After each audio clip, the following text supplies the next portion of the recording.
Hello everyone, कैसे हैं आप लोग। आशा करता हूँ आप हमारे चैनल से लगातार जुड़े हुए होंगे। इसी क्रम में आज हम लोग चैप्टर क्लास 12 के लिए चैप्टर है आपका बायोटेक्नोलॉजी, और उसी में हम लोग कुछ समझने वाले हैं। बायोटेक्नोलॉजी में अक्सर बच्चों को समस्या उत्पन्न होती है और इसी क्रम में हम आज देखेंगे पुनर्योगेज डीएनए प्रौद्योगिकी के प्रक्रम, यानी रिकम्बिनेंट डीएनए किस तरह से हम बना सकते हैं, इसके बारे में हम आज जानेंगे। तो सबसे पहले बायोटेक्नोलॉजी में आप लोगों ने क्या जाना कि बायोटेक्नोलॉजी में हम क्या करते हैं, कोई भी प्रोडक्ट को बनाने के लिए हम लोग क्या करते हैं, उसमें जेनेटिक इंजीनियरिंग का समावेशन करते हैं और प्रोडक्ट को पहले से बेहतर बनाते हैं, है ना। खास तौर से इसके द्वारा हम लोगों ने बहुत सारे हार्मोन, है ना, एंजाइम, प्रोटीन वगैरह का फॉर्मेशन किया है। तो सबसे समस्या है कि हमें करना क्या है, तो कोई भी चीज को बनाना है। मान लेते हैं आपको एक इंसुलिन को प्रिपेयर करना है। इंसुलिन बनाने के लिए आपको क्या चाहिए, तो इंसुलिन के जो जीन है वो डीएनए का सीक्वेंस चाहिए। तो इंसुलिन वाले जीन के सीक्वेंस को प्राप्त करने के लिए हमें क्या करना पड़ेगा, किसी भी पार्टिकुलर ऑर्गेनिज्म के सेल को एक्सट्रैक्ट करना पड़ेगा और उस सेल में से क्या करना पड़ेगा, डीएनए को निकालना पड़ेगा। हमारा टॉपिक क्या है, हमारा टॉपिक है पुनर्योगेज डीएनए प्रौद्योगिकी के प्रक्रम। किस तरह से हम लोग रिकम्बिनेंट डीएनए को बनाते हैं उसके बारे में हम लोग जानने वाले हैं। तो कह रहा है कि सबसे पहले हमें डीएनए को निकालना है। तो डीएनए को निकालने के लिए क्या करना पड़ता है, एक पूरे सेल का ट्रीटमेंट करना पड़ता है। तो पूरे सेल के ट्रीटमेंट में मान लीजिए वो सेल किस तरह का है, ह्यूमन का है, दूसरे एनिमल का है, जैसे फंगस का सेल है, तो उसे काइटिनेज एंजाइम के द्वारा हम उसके सेल वाल को गलाते हैं।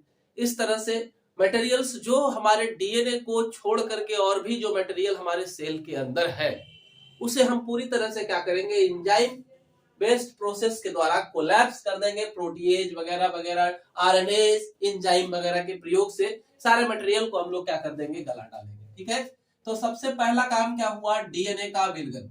तो इसके बाद हम लोग क्या करते हैं कि डीएनए को चिल्ड इथेनॉल में डाल देते हैं और चिल्ड इथेनॉल से डीएनए एग्रीगेट हो जाता है, तब हम लोग क्या करते हैं, उसे निकाल लेते हैं। ठीक है, अब हमारे पास जो डीएनए आया, मान लीजिए एक ह्यूमन का डीएनए अगर है, तो ह्यूमन के डीएनए के एक सेल के अंदर डीएनए की लंबाई जो होती है वो 2.2 मीटर के आसपास होती है। अब इतना बड़ा डीएनए लेकर के कोई भी प्रोसेस को डन करना काफी मुश्किल हो जाता है और इसके लिए हम लोग क्या करते हैं, डीएनए को टुकड़े टुकड़े में काटते हैं, है ना। डीएनए का विलगन हम लोगों ने कर लिया पहला, है ना, और क्या किया, डीएनए को प्राप्त कर लिया। किसके द्वारा, तो आपसे पूछा जा सकता है डीएनए को हम किस विधि के द्वारा प्राप्त करते हैं, तो जेल इलेक्ट्रोफोरेसिस के द्वारा हम लोग डीएनए को सेपरेट रूप में निकाल लेते हैं, है ना। जेल इलेक्ट्रोफोरेसिस प्रोसेस में, जेल में हम लोग क्या करते हैं, नाइट्रोसेलुलोज की पट्टी लेते हैं, इथिडियम ब्रोमाइड कलर का प्रयोग करते हैं और ये सब के द्वारा हम लोग क्या करते हैं, लास्ट में डीएनए के टुकड़े को हाथ में रख सकते हैं। ठीक है, तो वो हम लोग अगले टॉपिक में देखेंगे या देख चुके हैं। आप हमारे चैनल से जुड़े हैं तो वहां पर देखें, सारा व्यवस्था है। तो आगे जो है डीएनए का खंडन करना है। डीएनए के खंडन के लिए हमें क्या चाहिए, रेस्ट्रिक्शन इंडोन्यूक्लिएज एंजाइम चाहिए, है ना।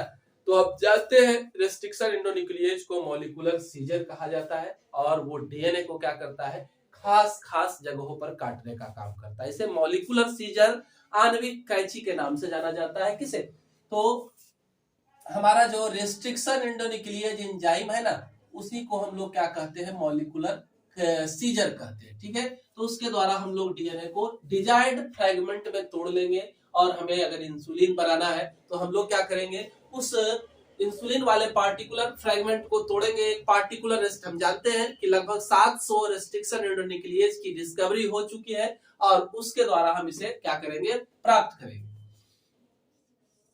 अब हम लोगों ने वही लिखे हैं। अगला स्टेप आपका जो है, जैसे अभी हम बताए कि इंसुलिन को अगर गेट करना है तो वांछित डीएनए के खंड को अलग करना। ढेर सारा डीएनए है तो एक खास तरह के रेस्ट्रिक्शन इंडोन्यूक्लिएज का प्रयोग करके हम लोग क्या करेंगे, खास डीएनए के क्रम को, खास डीएनए के सीक्वेंस को प्राप्त करेंगे कि मॉलिक्यूलर सीजर एक खास जगह पर काटता है। तो जैसे हम लोग बहुत सारा रेस्ट्रिक्शन इंडोन्यूक्लिएज का नाम पढ़े हैं, हिंद 2 हो गया, है ना, और क्या है, हिंद 1 है, सेल है, बैम है। इस तरह से बहुत सारा रेस्ट्रिक्शन, लगभग 700 तो चर्चा किए रेस्ट्रिक्शन इंडोन्यूक्लिएज से, हम लोग इसको काट लिए। ठीक है, हमारे पास इंसुलिन का डीएनए है अब इस इंसुलिन के डीएनए को एम्पलीफाई करना है रिकम्बिनेंट डीएनए टेक्नोलॉजी के द्वारा, और इसे ज्यादा मात्रा में हमें बनाना है ना। तो इसके लिए हमें क्या करना होगा, तो उसे एम्पलीफाई करना होगा।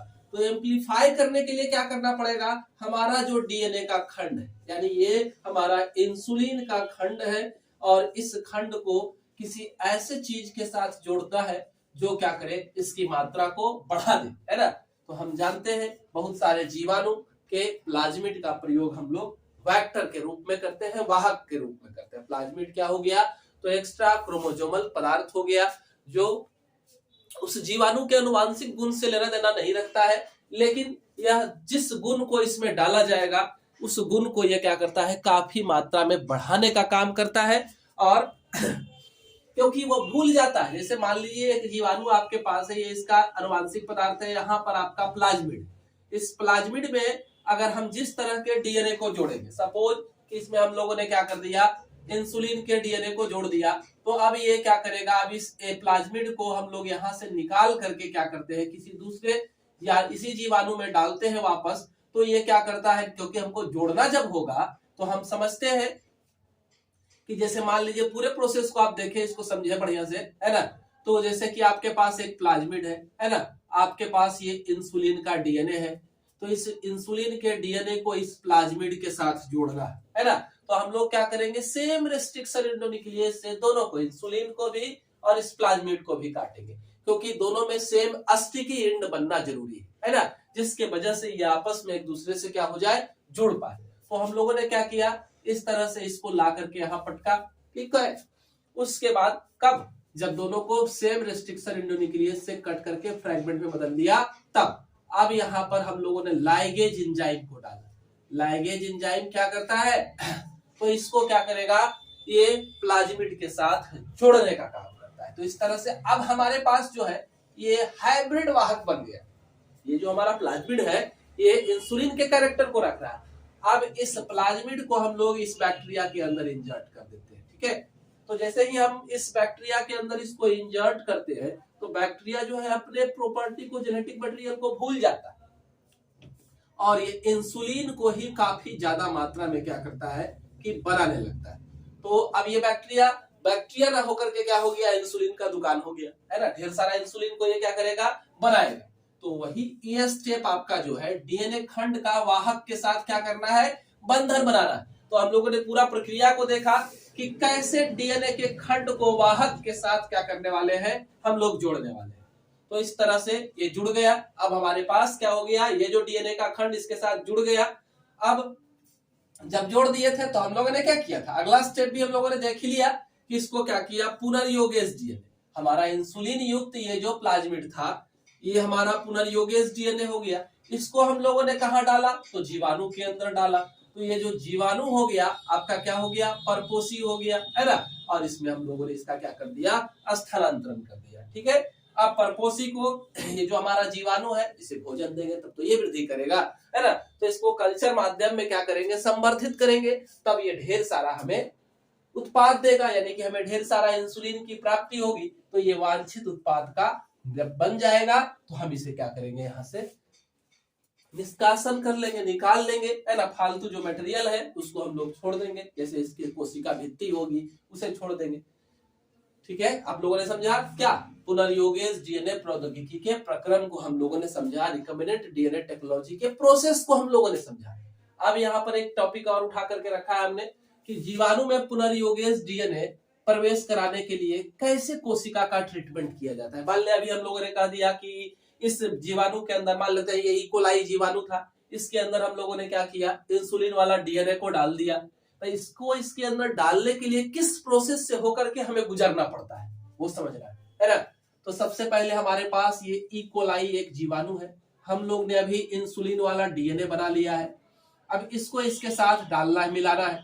तो हम लोग क्या करेंगे, दोनों चीज को बर्फ पर रखते हैं, है ना। कुछ देर तक क्या करते हैं, बर्फ पर इंक्यूबेट करते हैं और फिर इसको हीट शॉक देते हैं। 42 डिग्री टेम्परेचर पर इसको वापस निकाल करके 42 डिग्री टेम्परेचर पर रखते हैं, जिससे, और फिर इसको वापस बर्फ पे डाल देते हैं। तो ये जो हमारा रिकम्बिनेंट डीएनए था, पुनर्योगेश डीएनए था, वो इस जीवाणु के अंदर जो है प्रविष्ट कर जाता है। बात समझ में आया कि एक जीवाणु के अंदर हम लोगों ने तो प्लाज्मिड बना लिया, प्लाज्मिड के अंदर हम लोगों ने पुनर्योगेश डीएनए बना लिया। अब इस पुनर्योगेश को एक जीवाणु के अंदर कैसे पहुंचाएंगे, इस रिकम्बिनेंट डीएनए को जीवाणु के अंदर कैसे पहुंचाएंगे, उसकी तकनीक का व्याख्या हम लोगों ने यहाँ किया है ना। ये तो आपको अच्छे से समझ में आया होगा, आशा करता हूं। धन्यवाद। तो फिर हमारे चैनल से लगातार जुड़े रहें और हमारे नए नए वीडियो का आनंद लें। धन्यवाद।